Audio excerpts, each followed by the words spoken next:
साधु साधु जो है, साधु सब नहीं बन सकता है, मगर साधु बनने के लिए हमें त्याग करना चाहिए। आदमी त्याग में कमी हो जाती है, क्योंकि आदमी बहुत बोलता है, बोलने के लिए ज्ञान की बात बहुत जानता भी है, बोलता भी है, समझाता भी है, मगर आदमी चल नहीं पाता है। कारण क्या है कि उनके अंदर त्याग की भावना नहीं है।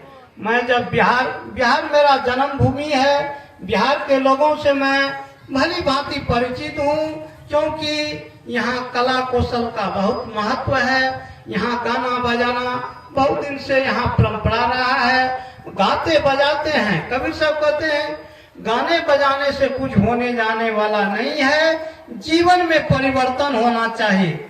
आप लोग जानते हैं अनूप जलोटा भजन का सम्राट कहा गया है। अनूप जलोटा को भजन का सम्राट कहा गया है, मगर वह जब गाता है तो बिना पैक लगाए वह गा नहीं पाता है। कबीर साहब के भजन से वह प्रसिद्ध हुआ है, मगर वह गाता है तो वह बिना पैक से भजन नहीं गा पाता है। इसीलिए भजन गाने से कोई बड़ा नहीं होता है। जीवन में चरित्र बड़ा होना चाहिए, जीवन का आदर्श बड़ा होना चाहिए। कबीर साहब ने कहा कि सबसे पहले हमें मनुष्य बनना चाहिए। साधारण भाषा की बात है कि हम मनुष्य में जन्म लिए हैं, मनुष्य खानी में जन्म लिए हैं, हमें सबसे पहले मनुष्य बनना चाहिए। कुछ बने न बने, हम तो अपने आप को मनुष्य कहते हैं, और हम कहते हैं कि मैं मनुष्य खानी में जन्मा हूँ, मैं सर्वश्रेष्ठ प्राणी हूँ। कहने के लिए हम सब कुछ कहते हैं, मगर जीवन देखा जाए तो और अनेक अनखानी के प्राणी से अधम काम मनुष्य करता है। मनुष्य का संस्कार, मनुष्य के संस्कार को देखा जाए तो मनुष्य प्राकृतिक जीवन नहीं जीता है, मगर अनखानी के प्राणी प्राकृतिक जीवन जीता है। मनुष्य संस्कारित जीवन नहीं जीता है। अनखानी के जीवन, जो अनखानी के प्राणी जो है, वह मानवेतर प्राणी जो है, वह अपने समान जीता है, मगर मनुष्य अपना स्वाभाविक जीवन जीना नहीं जानता है। कि मनुष्य का जीवन सर्वश्रेष्ठ क्यों कहा गया है? क्योंकि मनुष्य का नाम ही मनन प्रधान जीवन है। जो मनन करता है वही मनुष्य होता है, और मनन करने की क्षमता यह जीवन को मिला हुआ है। जो हम इस जीवन में आए हैं, हम मनन कर सकते हैं, विचार कर सकते हैं, विवेक कर सकते हैं, और जीवन को हम अच्छा और पवित्र बना सकते हैं। इसमें क्षमता है, और प्राणी में यह क्षमता नहीं देखा जाता है, क्योंकि वह उनका जीवन प्रकृति से जुड़ा हुआ है।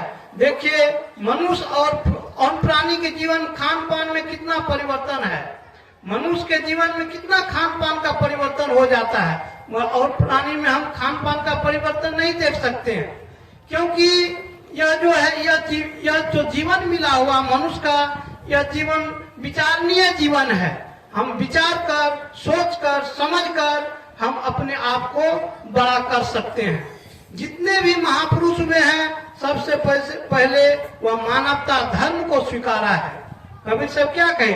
मानुष तेरा गुण बड़ा, मानुष तेरा गुण बड़ा, मांस न आवे काज, हार न होते आवरणा, त्वचा न बाजन बाज। हे मनुष्य, तुम्हारी प्रधानता, तुम्हारी सर्वश्रेष्ठता तुम्हारे अंदर है, मगर तुम अपने अंदर की सद्गुण को नहीं जानते हो। अपने आप को बड़ा नहीं मानते हो, इसलिए कि अपने आप को अधम मानकर बैठे हुए हो, क्योंकि अपने गुण का पता नहीं है। क्योंकि मनुष्य के अंदर सबसे बड़ा गुण है सद्गुण। सद्गुण सबसे बड़ा गुण है, मगर मनुष्य अपने सद्गुण के ज्ञान के पथ पर नहीं चलता है, इसलिए मनुष्य दुखी रहता है। मनुष्य जैसे प्राणी दुखी रहे तो यह बहुत बड़ी दुर्भाग्य की बात है कि ऐसा जीवन मिला है। कबीर साहब ने कहा मानुष जन्म दुर्लभ है, और गोस्वामी जी भी कहते हैं बड़े भाग मानुष तन पाया, कि बड़े भाग से मनुष्य तन मिला हुआ है। मगर इस जीवन को हम क्या कर रहे हैं, यूं ही बिता रहे हैं, खाने पीने जीने और भोगने में बिता रहे हैं। जैसे और प्राणी है, देखते हैं और प्राणी क्या कर रहे हैं, उनका तो व्यवस्था है, प्रकृति के द्वारा उन्हें व्यवस्था मिली हुई है, मगर आपके अंदर तो एक विचार और विवेक की शक्ति है। उनको जब सदगुरु संतों से जोड़कर उन्हें जब उद्घाटित कर लेते हैं तो अपने आप को क्या करते हैं, इस मानवता के उच्च उज्जवल श्रेष्ठता जीवन जी सकते हैं। इसीलिए मनुष्य होए, मनुष्य में सबसे बड़ी गुण है दया। आदमी के पास दया नहीं है, आदमी कठोर होते जा रहा है। कठोर कैसे होता है, क्योंकि आदमी दूसरे को दुख देने में बहुत माहिर है। दूसरे को दुख देना आदमी बहुत सीख लिया है, और दूसरे को दुख तकलीफ पीड़ा देकर आदमी चाहता है मैं सुखी पूर्वक जीवन जीऊं। यह प्रकृति के विरोध बात है, क्योंकि जैसी करनी वैसी भरनी, जैसा कर्म करेंगे वैसा फल प्रकृति आपको देती रहेगी, क्योंकि कर्म प्रधान जीवन मिला हुआ है। और इस जीवन में हम अपने कर्म को सुधार सकते हैं, क्योंकि आदमी यदि नीचे गिर जाता है तो उन्हें सुधारने की बहुत बड़ी संभावना है इस जीवन में। देखिए उंगली माल कितने हिंसक थे, उंगली माल क्रूर कठोर अत्याचारी थे, मगर वह उन्हें सदगुरु संतों के साथ सानिध्य मिला, उनका ज्ञान मिला तो वह अच्छे संत हो गए। रत्नाकर कितने खूंखार डाकू, रत्नाकर डाकू डकैत थे, मगर देखिए कितना वाल्मीकि हो गया।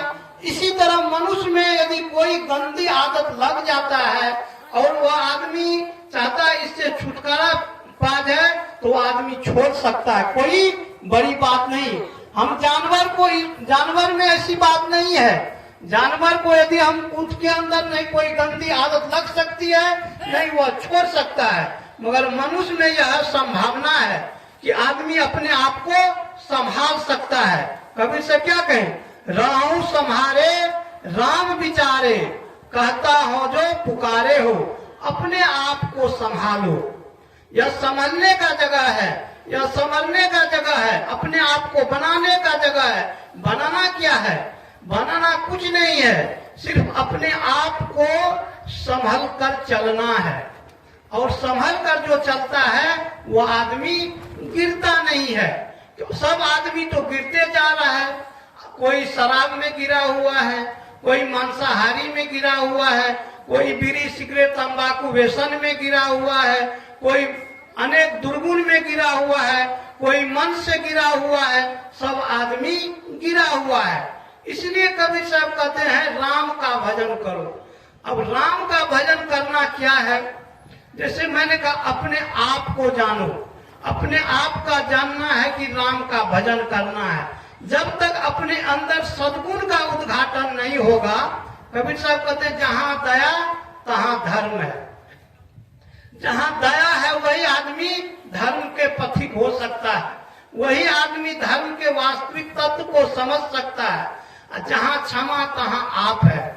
जहां क्षमावान है, जो आदमी क्षमा सहनशील है, जो क्षमा करना जानता है, दूसरे को दुख को समझना जानता है, दूसरे के तकलीफ को समझता है, जो दूसरे के दुख में सहायता करता है, वही आदमी दूसरे के लिए योग होता है, वही पूर्ण कर्म करता, अच्छा कर्म करता है, वो आदमी पूज्य हो जाता है। इसीलिए क्षमा करे, क्योंकि आदमी जो है गलती की कठपुतली है, सबसे गलती होता है। कोई आदमी ऐसा नहीं कहता है कि हमसे गलती आज तक नहीं हुआ है। कोई ऐसा आदमी, जहाँ जितने भी महापुरुष हुए हैं उनके अंदर भी गलती है, वे भी गलती किए हैं, मगर वो गलती किए तो वे अपने आप को संभाल लिया है, वे अपने आप को संभाल कर चलते रहे हैं, और वे अपने आप संभलते संभलते हम आप दूसरे को संभालने लगा है।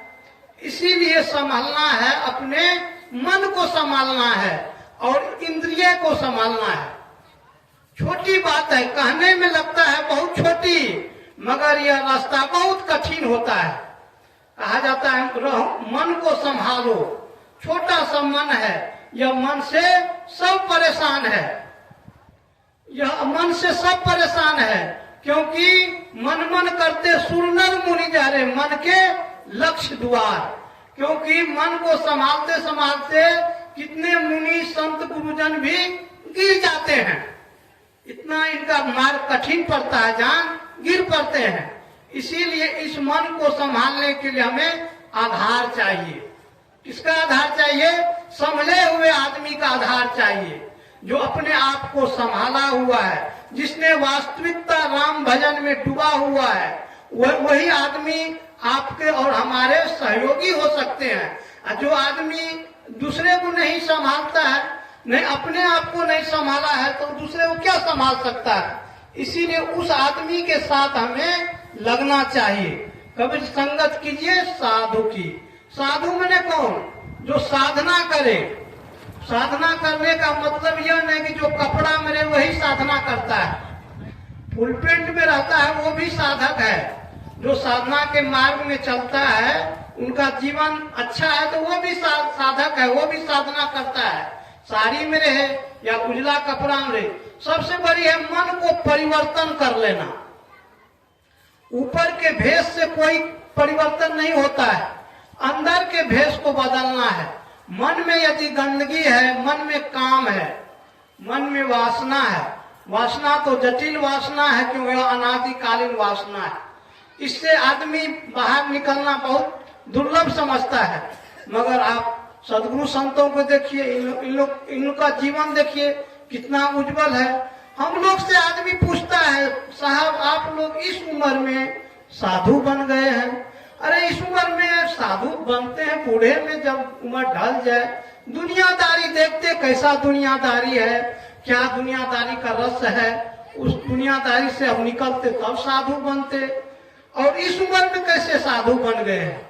हम तो भाई आश्चर्य रहते, क्योंकि जैसी समझ होगा वैसे आदमी बोलता है। समझदारी उतनी ही होता है, उतना ही बात करता है। तो भाई उम्र की बात नहीं है, मन की बात है। यदि हम इस उम्र में मन को अच्छा बना लेते हैं तो वही संस्कार मेरे लिए संबल का काम करता है। संबल मैंने सहारा का काम करता है आगे। कबीर सब यहाँ इस संबल कर ले आगे विषय बात। तो इस संबल है, इस सत्संग क्या है? अपने आप को संवारने का जगह है, यही संबल करने का जगह है। आगे यदि यह जीव दूसरे खाने में चला जाएगा तो संभव है किसी को? पता है किसी जानवर पशु पक्षी को हम समझा सकते हैं, अच्छे विचार दे सकते हैं, धर्म के रास्ते पर ले जा सकते हैं, क्योंकि उनके अंदर दुर्गुण अवगुण होने की संभावना नहीं है। प्राकृतिक जीवन है, मनुष्य के अंदर दोनों संभावना है। वो अपने आप को भगवान बना सकता है। हम लोग जानते हैं बुद्ध महावीर कौन थे? इसी प्रकार हम लोग इसी धरातल पे बुद्ध महावीर का जन्म हुआ। एक इंसान थे और इंसान से ही वे भगवान हो गया, क्योंकि इंसान ही अपने आप को भगवान बनाता है, उनके अंदर सद्गुण आ जाता है। कबीर जब महावीर बुद्ध ने कहा अहिंसा परमो धर्म, जब उसने अपने आप को पता पाया, अपने आप को खोजा, त्याग वैराग रहनी तपस्या किया, तो उनका एक ही वचन निकला अहिंसा परमो धर्म। जो अहिंसा का पालन करता है वही धर्म का पालन करता है। और बुद्ध भगवान जब बोधिष्ठ हुए, बोधत्व प्राप्त किए, अपने आप को प्राप्त किए, अपने आप में मस्ती प्राप्त हुआ, तो उसने कहा सभी जीव दुखी है। क्योंकि पहले अपने अंदर की दुख को पता, वेदना को आदमी सहता है। जब आप अपने दुख से दुखी रहते हैं तब दूसरे के दुख का अनुभव भी करते हैं। इसी प्रकार सदगुरु संत अपने जब दुख का वेदना को पता लगाता है तब उन्हें पता चलता है कि यही दुख सबके अंदर विद्वान है। तो बुद्ध जब बुद्धत्व प्राप्त किया तो कहा कि सभी आदमी दुखी है और सब पर करुणा करना चाहिए। जितने भी प्राणी है सब पर करुणा करना चाहिए, सब पर दया करना चाहिए, क्योंकि ये लोग इस बात को नहीं समझते हैं कि मन का दुख सबसे बड़ा दुख होता है। तो हमें क्या करना चाहिए? मन को साफ करना चाहिए, मन की गंदगी को दूर करना चाहिए। मन की गंदगी सबका अपना अपना बनाया हुआ है। ये बात नहीं है कि सबके मेरे जैसे सबके अंदर का मन का दुख है, मन की गंदगी है।